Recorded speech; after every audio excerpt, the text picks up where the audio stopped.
David puede verlo. PowerPoint. Ahí se puede ver, ahí se ve el PowerPoint. Ok. Ok. Muy buenas noches a todos los que están aquí. Me alegra estar con ustedes este viernes para pasar tiempo juntos en la palabra de Dios. Y espero que haya sido edificante para ustedes estar acá en este estudio. Espero que todos estén más cálidos que yo esta semana.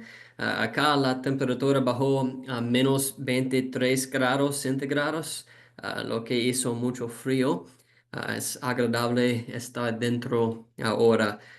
Pero gracias por la invitación para hablar con ustedes. Espero que todos puedan entenderme y mi español. Para esta lección los invito a que saquen sus Biblias conmigo y la abran al libro de 1 Corintios. 1 Corintios capítulo 10. 1 Corintios capítulo 10. Crecí yendo a la iglesia toda mi vida y desde que era joven mi familia iba a la iglesia los domingos por la mañana, los domingos por la noche, los miércoles por la noche. Ese era nuestro horario semanal y como parte de eso iba a diferentes clases para niños los domingos por la mañana y los miércoles por la noche. Y teníamos los diferentes libros de lecciones que revisábamos. Y a veces con esos libros de lecciones teníamos diferentes versículos de memoria que debíamos aprender cada semana. Y recuerdo haber aprendido algunos de los versículos famosos de la Biblia, algunos de los cuales no recuerdo y algunos de los cuales todavía recuerdo hoy. Y espero recordar la memoria de ellos. Pero realmente no recuerdo el primer versículo de memoria que aprendí. Tal vez fue el versículo 1 del capítulo 1 de Génesis. En el principio creó Dios los cielos y la tierra. Y es bastante bueno aprender desde el principio. Pero hay un par de versículos que recuerdo haber aprendido y que realmente se me quedaron grabados en la mente. Puedo recordar cuándo los aprendí y cómo al principio me llevó un poco de tiempo memorizarlos, pero una vez que lo hice, nunca olvidé estos versículos y a lo largo de los años tuve que traerlos a mi mente en varios puntos diferentes, debido a los relevantes que son. Y esos son los versículos en 1 Corintios capítulo 10, versículos 12 y 13. Quiero que los leas conmigo. Versículos 12 y 13 y dicen: Así que el que piensa estar firme, mire que no caiga. No os ha sobrevenido ninguna tentación que no sea humana, pero fiel es Dios, que no os dejará ser tentados más de lo que podéis resistir, sino que dará también juntamente con la tentación la salida, para que podáis soportar. He tenido que recordar estos versículos en muchos momentos diferentes a lo largo de mi vida. Pero te diré rápidamente, no siempre he vivido a la altura de estos versículos y quizás tú también los hayas memorizado antes y quizás puedas recordarlos fácilmente, pero probablemente tampoco siempre los hayas vivido, ¿verdad? Son versículos difíciles y hay momentos en los que damos un gran traspié, porque pensamos que podemos manejar cualquier cosa. Creemos que podemos manejar cualquier tentación que se nos presente. Y puedes ver ese tipo de principio en acción a lo largo de toda tu vida de muchas formas diferentes. Puedo recordar cuando era niño que la casa en la que crecí estaba al final de una calle larga y empinada. Y naturalmente, cuando era niño quería subir hasta lo alto de la calle y bajarla tal vez en bicicleta, patineta, scooter. Pero mis padres me dijeron que debía tener mucho cuidado al hacer algo así. No subas hasta la cima, asegúrate de usar casco. Pero recuerdo un día que subí a la cima de la calle en uno de esos patinetes de la marca Razor, sin avisarle a nadie, y empecé a bajar. Y recuerdo muy rápidamente en ese pequeño trayecto que me di cuenta de que iba demasiado rápido. No sé qué va a pasar cuando llegue abajo, pero no quiero arriesgarlo. Entonces, ¿sabes lo que hice? Simplemente me bajé por completo y podrías pensar que eres un idiota y no, ¿por qué harías eso? Simplemente puse los frenos o algo así. No sabía qué hacer. Estaba en un momento de pánico, y entonces mi brillante idea fue simplemente bajarme del patinete. Y naturalmente salí volando como Superman y me lastimé, me raspé las rodillas y todo eso. Aprendí una valiosa lección. Pensé que podía manejar esa gran colina y no pude. Así que me caí bastante fuerte. Y eso se manifiesta de muchas maneras diferentes a medida que envejeces. A medida que avanzas en la escuela, por ejemplo, tal vez llega la época de exámenes y piensas, ya lo tengo todo bajo control, no necesito estudiar tanto, será fácil para mí. Y luego llega el examen y miras la primera pregunta y piensas, oh no, ¿en qué me he metido? Y estoy seguro de que has tenido esos momentos. En última instancia, esos dos ejemplos no son realmente tan importantes en el gran esquema de la vida, pero a medida que te haces mayor y enfrentas más desafíos, comienzas a darte cuenta de que se vuelve mucho más serio, que unas cuantas rodillas lastimadas. Ahora estás lidiando con tu alma eterna y las tentaciones que pueden bombardearla a diario. No somos los únicos que hemos tenido que pasar por estas cosas. En este pasaje de 1 Corintios capítulo 10, ves que Pablo hace referencia a tiempos pasados y a sus antepasados. Hace referencia a historias que algunas de las personas con las que está hablando deberían saber. Mencioné antes los versículos 12 y 13 y son los versículos que generalmente extraemos de este texto, pero no están acá solos. De hecho, son como el final de un pensamiento que Pablo tuvo desde el comienzo del capítulo. Eso es lo que quiero ver esta noche. Cuando regresas a los primeros versículos, ves que Pablo comienza a hacer referencia al Antiguo Testamento y a los israelitas de la antigüedad y algunas de las historias por las que pasaron y algunas de las cosas que puedes aprender de ellos. Así que regresa a los primeros 5 versículos en este capítulo conmigo y léelos. Capítulo 10, versículo 1, dice, porque no quiero, hermanos, que ignoréis que nuestros padres todos estuvieron bajo la nube y todos pasaron el mar. Y todos en Moisés fueron bautizados en la nube y en el mar. Y todos comieron el mismo alimento espiritual y todos bebieron la misma bebida espiritual. Porque bebían de la roca espiritual que los seguía y la roca era Cristo. Pero de los más de ellos no se agradó Dios, por lo cual quedaron postrados en el desierto. Dios tiene su pueblo especial, ¿no? Los israelitas, y comenzando en el periodo de Abraham, Dios le hace promesas a Abraham.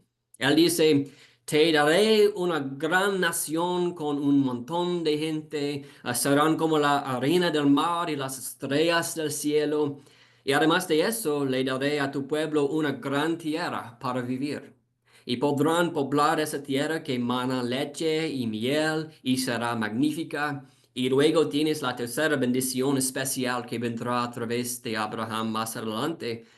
Pero cuando llegas al periodo de Egipto y al periodo de José, y luego cuando toda su familia termina mudándose a Egipto, ¿ves que se cumple esa primera promesa?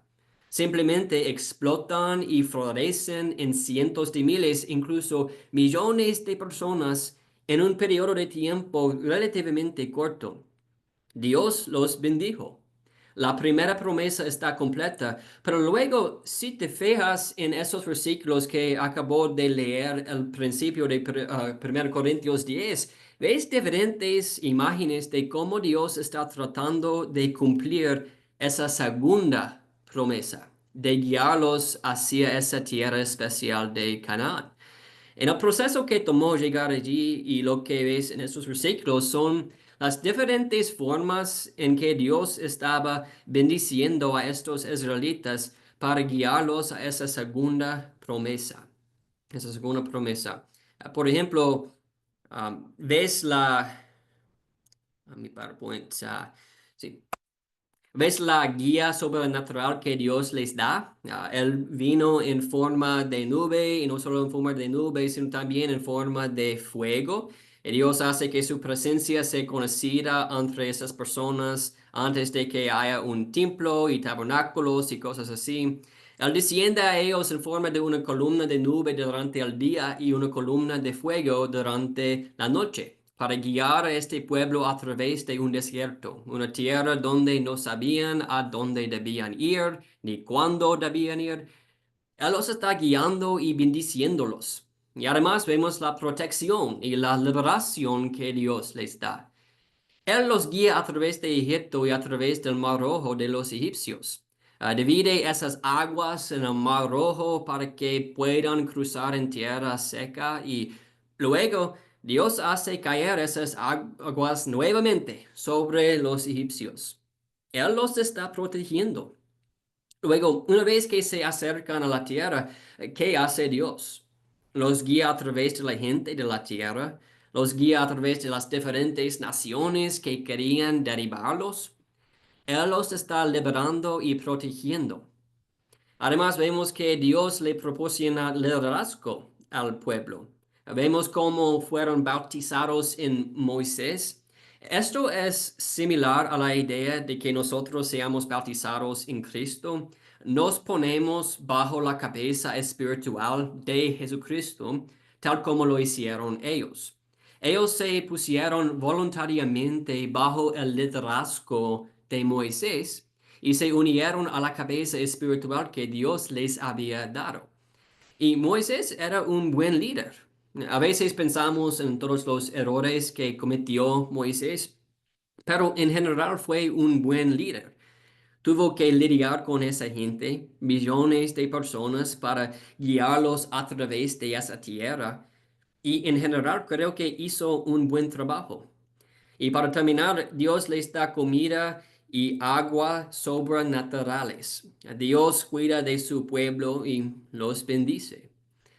Y con todo eso sucediendo, con todas esas diferentes formas en las que Dios los ha bendecido, uno pensaría seguramente que buscarán agradar a Dios a cambio con sus vidas. Tienen la oportunidad y tienen presencia para agradar a Dios en base a lo que Él había hecho por ellos, pero no lo hacen.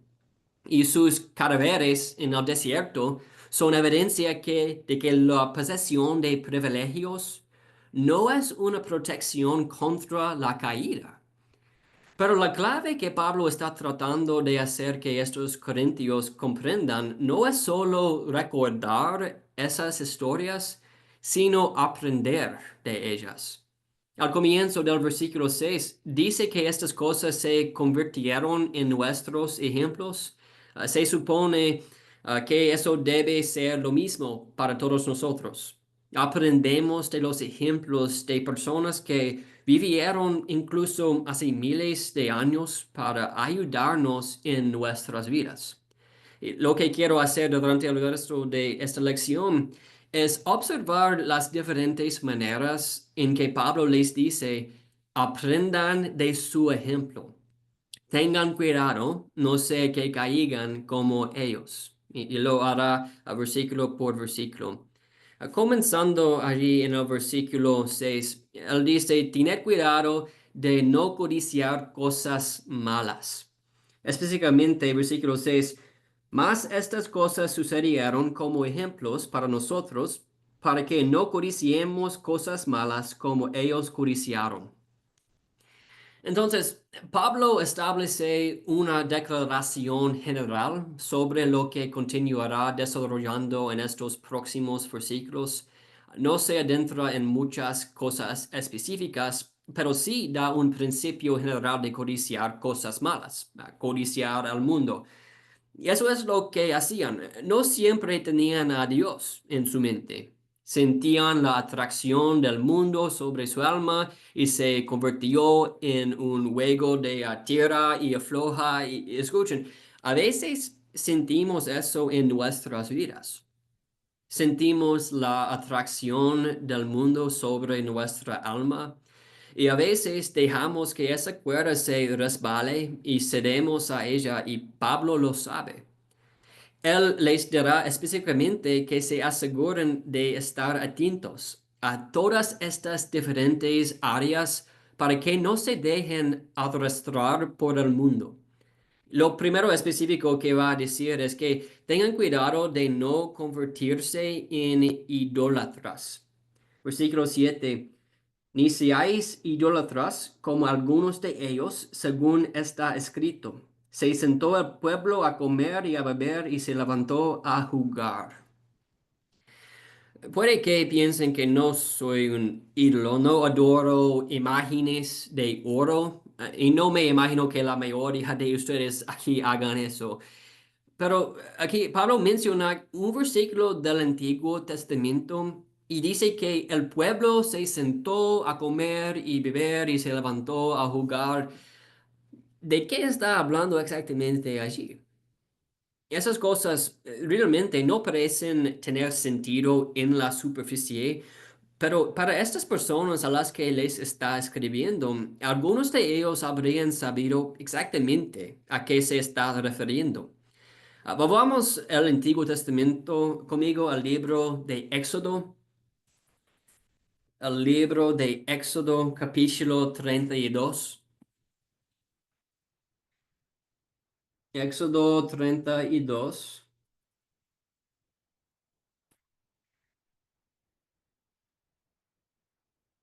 comenzando en el versículo 1. Éxodo 32, versículo 1 a 6. Dice, viendo el pueblo que Moisés tardaba en descender del monte, se acercaron entonces a Aarón y le dijeron, levántate, haznos dioses que vayan delante de nosotros, porque a este Moisés, el varón que nos sacó de la tierra de Egipto, no sabemos qué le haya acontecido. Y Aarón les dijo, apartad los zarcillos de oro que están en las orejas de vuestras mujeres, de vuestros hijos y de vuestras hijas, y traédmelos. Entonces todo el pueblo apartó los zarcillos de oro que tenían en sus orejas, y los trajeron a Aarón.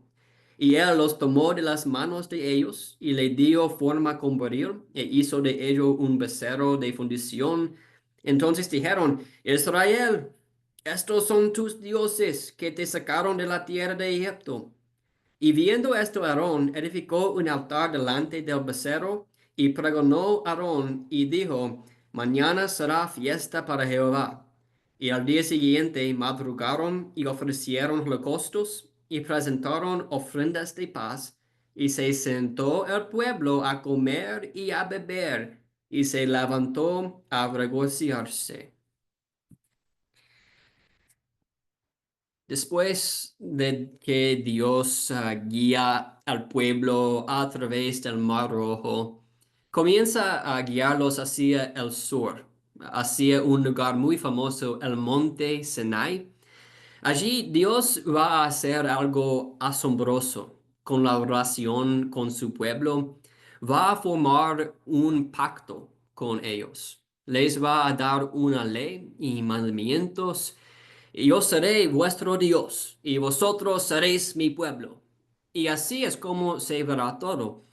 Y mientras Moisés está allá arriba en el proceso de recibir este pacto, esta ley, estos mandamientos, la gente de abajo está mirando hacia arriba y no estoy seguro exactamente de lo que ven, pero se ponen un poco nerviosos, un poco impacientes, tal vez tienen miedo de lo que le está pasando a Moisés. En realidad no confiaban en Dios ni en lo que Dios estaba haciendo. Así que en lugar de mantener su mirada enfocada hacia arriba, donde estaba Dios y donde se suponía que debía estar, en cambio, bajan su mirada hacia su propio nivel, y eligen crear este ídolo, este becerro de oro. Dicen, este es nuestro Dios que nos sacó de Egipto. ¿Y sabes por qué lo hicieron? Porque era mucho más fácil hacerlo. Un ídolo es algo que pueden controlar, algo que está a su alcance. Tenían poder sobre él. Es mucho más fácil mirar a nuestro propio nivel que mirar hacia arriba, hacia Dios. Comenzaron a sacrificarse por él y estaban muy felices de hacerlo. Trajeron ofrendas y la gente se sentó a comer y beber y se levantó a jugar y regocijarse. Puede que no tengas un becerro de oro en tu propia vida, pero sí tenemos diferentes ídolos. Los ídolos son realmente lo que ponemos en lugar de Dios. En última instancia, Dios es donde se supone que debemos encontrar satisfacción, debido a que Él está más allá de nuestro alcance. A veces traemos la idea de Dios y la satisfacción que se supone que debemos tener a través de Él y la rebajamos a nuestro nivel para podamos controlarla. Y Pablo está recordando a estos hermanos corintios que habrían enfrentado eso en sus propias vidas, que tengan cuidado para no convertirse en idólatras como sus antepasados y caer. Y lo mismo se nos dice a todos nosotros hoy. Lo siguiente que Pablo dice en 1 Corintios capítulo 10 es, tengan cuidado de no cometer inmoralidad sexual. Y es un gran punto, ¿no? Versículo 8. Ni forniquemos como algunos de ellos fornicaron y cayeron en un día 23,000. Lo que pasa con los israelitas es que esas diferentes ideas de idolatría y inmoralidad realmente iban de la mano porque a medida que viajaban por el desierto y se acercaban a la tierra que se supone que heredarían, se encontrarían con diferentes personas en el camino. Personas que no se alinean exactamente con Dios y con lo que Dios quiere para ellos. Y Dios les dice, no se unan a esa gente. No se casen con esa gente porque estoy tratando de cuidarlos y protegerlos de eso. Pero pasan por estas tierras y ven a las hijas de Moab. Y ya saben lo que hacen, piensan, vaya, se ven hermosas y comienzan a unirse con ellas. Pero no solo se unen a estas diferentes personas extranjeras, también se unen a estos diferentes ídolos extranjeros, porque son personas paganas. Esta historia a la que Pablo hace referencia sobre cómo en un día cayeron 23,000 personas nos lleva una vez más al Antiguo Testamento. Acompáñenme al libro de Números este tiempo. Números capítulo 25. Números 25. Este capítulo presenta a uno de los héroes anónimos del Antiguo Testamento y uno de mis personajes favoritos de quien no hablamos mucho, pero que nos sirve como un ejemplo asombroso. Al entrar en esta historia se ve la idea de que la gente cometía idolatría y inmoralidad en plena exhibición. A Números capítulo 25 a partir del versículo 1. Dice, moraba Israel en Sittim y el pueblo empezó a fornicar con las hijas de Moab, las cuales invitaban al pueblo a los sacrificios de sus dioses, y el pueblo comió y se inclinó a sus dioses.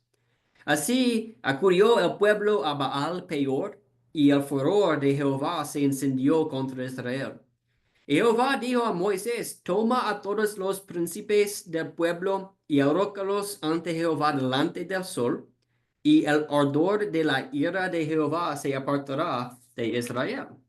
Entonces Moisés dijo a los jueces de Israel, Matad cada uno a aquellos de los vuestros que se han juntado con Baal peor.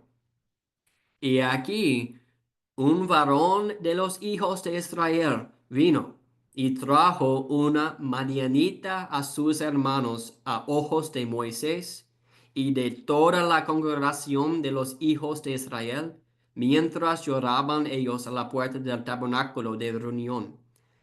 Y lo vio Fineas, hijo de Eleazar, hijo del sacerdote Aarón, y se levantó de en medio de la congregación y tomó una lanza en su mano, y fue tras el varón de Israel a la tienda y los alanceó a ambos, al varón de Israel y a la mujer por su vientre, y cesó la mortandad de los hijos de Israel. Y murieron de aquella mortandad 24,000. Si notan una pequeña discrepancia en el número 23, 24,000, puede ser que este número en números incluyera a los líderes y Pablo probablemente no los incluyó, pero mucha gente murió en esta historia y no ven la idolatría y la inmoralidad en plena exhibición acá. Mientras Dios está tratando de lidiar con esto, mientras Moisés está tratando de lidiar con esto y acabar con todos estos problemas, ven a este hombre de Israel levantarse y arrojar descaradamente esta impiedad en la cara del pueblo. Y la sensación que me da la lectura de este pasaje es que la gente está en un estado de shock. No saben exactamente qué hacer con esto. Sin embargo, Eneas no se va a quedar de brazos cruzados sin hacer nada. Así que se levanta y con celo acaba con el problema porque le importa la santidad de Dios. Eso era importante para él. Pero en el proceso hubo muchas consecuencias. Todas estas personas murieron.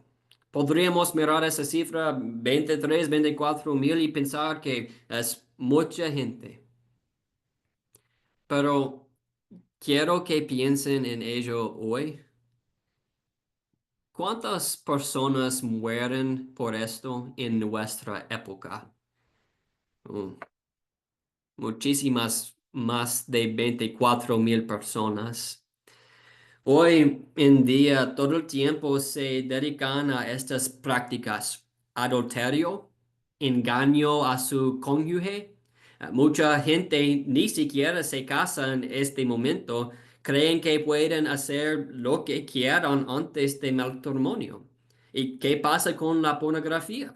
Eso está descontrolado. Esa es la verdadera pandemia de nuestra época. Y todos los días la gente cae en la inmoralidad sexual y Pablo está tratando de decirles a estos hermanos corintios que viven en medio de una ciudad llena de libertinaje que tengan cuidado. No sea que ellos también cometan inmoralidad como lo hicieron sus antepasados. Ellos cayeron y tuvieron que lidiar con las consecuencias de ello. Ahora, a la siguiente que Pablo dice es tener cuidado de no tentar a Cristo. Versículo 9 de 1 Corintios 10. Ni tentemos al Señor, como también algunos de ellos le tentaron y perecieron por las serpientes. Una vez más, Pablo trae a colación una historia del Antiguo Testamento. Esta vez, unos pocos capítulos atrás, en Números capítulo 21, vemos la historia de estas serpientes. En Números capítulo 21. Y voy a empezar a leer en el versículo 4, Números 21, versículo 4 a 6. Y dice: Después partieron del monte de Or, camino del Mar Rojo, para rodear la tierra de Edom, y se desanimó el pueblo por el camino. Y habló el pueblo contra Dios y contra Moisés. ¿Por qué nos hiciste subir de Egipto para que moramos en este desierto? Pues no hay pan ni agua. y nuestra alma tiene fastidio de este pan tan liviano. Y Jehová envió entre el pueblo serpientes ardientes que mordían el pueblo, y murió mucho pueblo de Israel. Hay gente que habla en contra de Dios. ¿Por qué no volvemos allí en Egipto? ¿Por qué nos has traído aquí, Dios? ¿Dónde está el buffet? O bueno, está en Egipto. Ahí es donde queremos estar. Tuvieron que lidiar con las consecuencias de que estas serpientes vinieron sobre ellos hasta que Dios les permitió ser salvados a través de esta estatua que Moisés trae. Pero déjame preguntarte, ¿era esta la primera vez que sucedía algo así? No. No, esto es por lo que recordamos a los israelitas, ¿no? Todo ese alboroto y quejas y el deseo de volver a la tierra de la que salieron. No, esta no era la primera vez que se quejaban y que Dios había tratado de enseñarles algunas lecciones. Y cuando Pablo dice que hay que tener cuidado para no tentar a Cristo o a Dios, creo que quiere decir que se tienta a Dios y se tienta a Cristo cuando se va en contra de lo que se sabe que es correcto y se sigue esperando que todo esté bien. Se sigue esperando el perdón. No, no, no. Ese es un juego que no va a funcionar con Dios. Ellos sabían lo que tenían que hacer. Conocían el camino que se les presentaba. Por ejemplo, Dios dice en Éxodo 23, de que tenían que cuidarse. Les envía este ángel, el ángel del Señor. Y dice en Éxodo capítulo 23, versículo 20 y 21, He aquí, yo envío mi ángel delante de ti para que te guarde en el camino y te introduzca en el lugar que yo he preparado. Gárdate delante de él y oye su voz. No le seas rebelde, porque él no perdonará vuestra rebelión, porque mi nombre está en él. Pero provocaron y tentaron y a veces podemos hacer lo mismo con Jesucristo. Cuando Satanás va a tentar a Jesús en Mateo capítulo 4, vemos que Satanás le dice básicamente a Jesús que no tienes que hacer la voluntad de Dios. De hecho, tengo un atajo. Tengo atajos para todas las diferentes bendiciones que sé que quieres en tu vida. A veces podemos acercarnos a Cristo de una manera similar. Cuestionamos y tentamos. ¿De verdad tengo que hacer esto?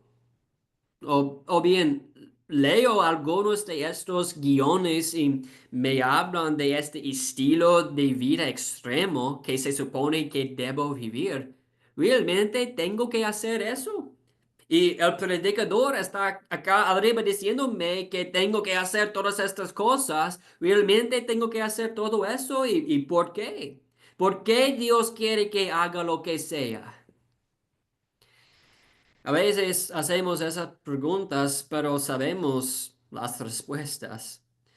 Sabemos lo que se supone que debemos hacer, pero a veces terminamos diciendo, "Oh, bueno, Dios solo quiere que sea feliz, ¿verdad?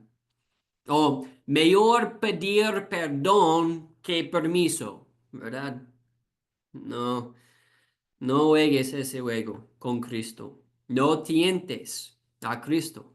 Con todo lo que Jesucristo ha hecho por nosotros, como la misericordia que ha ofrecido, ¿cómo nos atrevemos a echárselo en cara y tratar de evitarlo? No, tengan cuidado de no tentar a Cristo como lo hicieron ellos. Versículo 10 de 1 Corintios 10. Tengan cuidado de no quejarse, ni murmuréis como algunos de ellos murmuraron y perecieron por el destructor. Versículo 10. Hay muchos pasajes diferentes que podrías ver para sus quejas, como lo que vimos anteriormente. Pero además de quejarse contra Dios, también se quejaron contra los líderes designados por Dios. Ellos se quejaron contra Moisés y Aarón. Dice que el pueblo murmuró contra ellos. Y la idea de hablar en voz baja y hablar mal a sus espaldas, siempre se quejaban. Y se quejaban de algo. Nosotros hacemos lo mismo a veces, ¿no?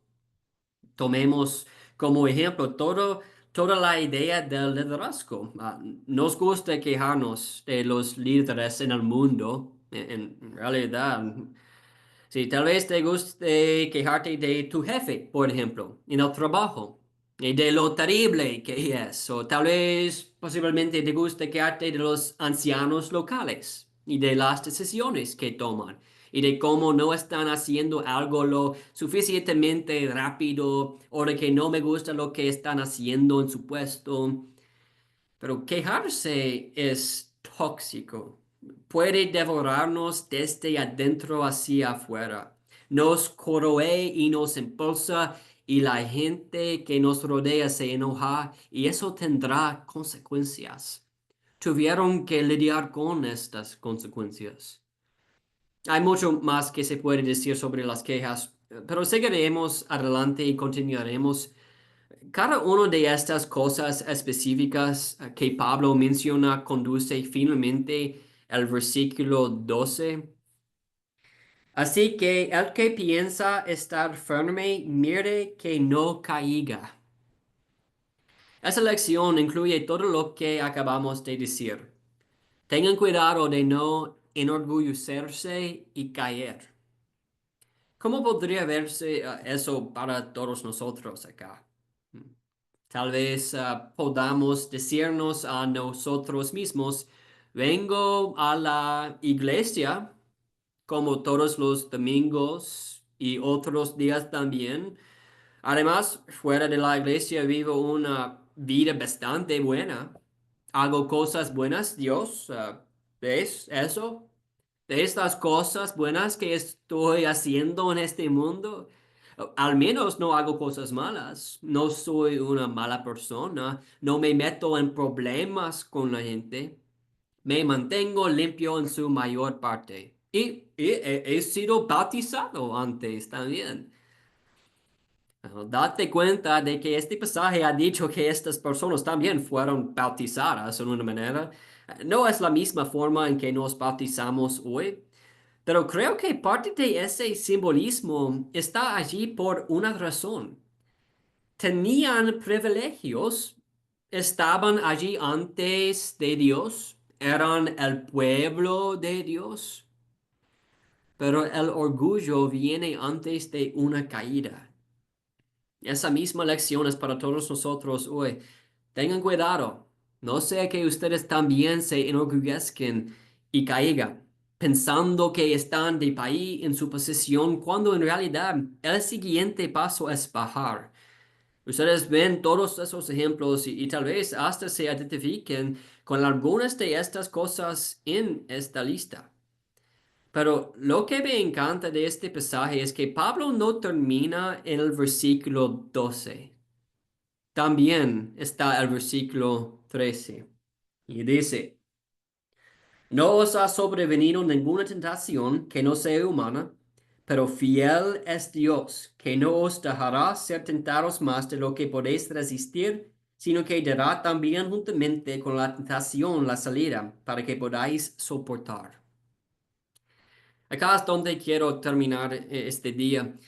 Tres breves lecciones sobre qué hacer, qué reconocer, qué pensar cuando sientes que estás a punto de caer.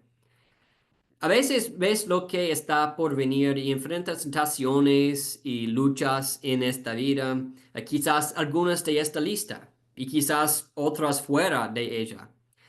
Pero siempre que te sientas tentado por algo, ¿qué debemos recordar? ¿Qué debemos reconocer? Tres cosas del versículo 13. Primero, Reconoce que tu tentación es común al hombre. Realmente creo que esto es importante. No puedes hacerlo solo. No estás solo en esta lucha. Necesitamos la ayuda de las personas que nos rodean porque cuando sentimos que estamos solos o que nuestra situación es única y nadie entiende por lo que estoy pasando y simplemente tengo que lidiar con esto por mí mismo, es cuando las personas tienden a darse por vencidas. Cuando piensan que están completamente solas, de repente ya no vale la pena seguir adelante y seguir luchando y seguir superando las diferentes luchas que tenemos en nuestras vidas. No, reconoce que tu tentación es común al hombre. Mira a las personas acá en este estudio. Si te identificas con alguno de estos versículos, entonces hay personas acá que también lo hacen. Por lo menos tienes a estas personas de hace miles de años que nos muestran que no es algo único por lo que estás pasando. Es parte de la experiencia humana. Recuérdalo. No trates de hacerlo todo tú solo. Y el siguiente paso, y realmente lo más importante, es reconocer que Dios es fiel. Dios es fiel. La razón por la que esto es tan importante es porque muchas personas no lo hacen. Muchas personas no reconocen el poder de Dios y no confían en Él ni dependen en Él. En cambio, nos hacemos preguntas. ¿Por qué Dios me hizo pasar por esto en primer lugar? ¿Por qué estoy siendo tentado por esto? ¿Por qué me siento así? Y si me siento así, seguramente solo necesito ceder porque Dios me puso en esto. Mm. Primero que todo, no, Dios no te puso en cualquier situación con la que estés lidiando.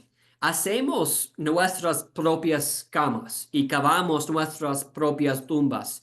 Pero en segundo lugar, digamos que estás pasando por algo desafiante. Dios deja muy claro en las escrituras que Él puede cambiar tu situación y hacer algo bueno de ella si confías en Él y se lo entregas. Él puede trabajar, Él puede hacer cosas asombrosas, pero a veces no lo dejamos. Recuerda que Dios es fiel. Otras personas en este mundo pueden fallarte y decepcionarte. Dios nunca lo hará. Nunca lo ha hecho y nunca lo hará. Y una de las formas en que nos muestra es a través de la vía de escape que nos da a cada uno de nosotros. Reconoce que hay una vía de escape. Puedo pensar en mi propia vida. A lo largo de los años y a las diferentes cosas con las que he sido tentado y a las cosas con las que he luchado. Y en esos momentos, ¿sabes lo que fácilmente puedo decirme a mí mismo? No hay salida. No veo ninguna salida de esto. Es demasiado difícil y esto es demasiado duro y realmente no vale la pena. Así que simplemente te rindes. Y después de pasar por esas historias y esas situaciones y mirar hacia atrás, ¿sabes lo que veo? Vi que la vía de escape me estaba mirando a la cara todo el tiempo y elegí mirar en otra dirección, porque realmente no quería buscarla. En realidad, no. Puede que haya dicho que sí, pero en el fondo no me importaba lo suficiente esa vía de escape como para encontrarla. Y si somos brutalmente honestos con nosotros mismos, a veces estamos en la misma situación exacta.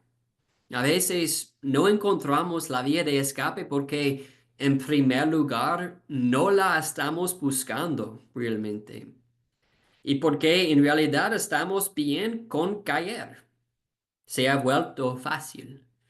Se ha convertido en algo natural y una segunda naturaleza. Tal vez la primera vez que te caíste te dolió y sentiste la culpa que había en tu alma, pero luego se hizo más y más fácil y la vía de escape ya no era tan importante para ti. Pero en este pasaje, Pablo nos recuerda que Dios siempre tiene una vía de escape y te estás engañando a ti mismo si piensas que eso no es verdad. Es absolutamente cierto y Él lo demuestra. Lo ha demostrado muchas diferentes veces, de muchas diferentes maneras. Así que recuerda que Dios es fiel y que existe esa vía de escape. Solo tenemos que buscarla. Tenemos que encontrarlo porque no sé de ti, pero yo no quiero quedarme atrás como un cadáver en el desierto del pecado por no haber hecho caso a los mandamientos de Dios y por no haber estado agradecido por las bendiciones que Él me ha dado a lo largo de mi propio viaje en la vida. Así que espero que estas cosas sirvan como recordatorios para todos nosotros. Estas personas, estos israelitas acá, no están allí solo para leer historias del Antiguo Testamento. Están allí para recibir ejemplos de los que aprender. ¿Y no es eso de lo que se trata la historia? Una de las razones por las que estudiamos historia en la escuela es para aprender de algunos de los errores del pasado, para que podamos aprender a no repetir esas cosas.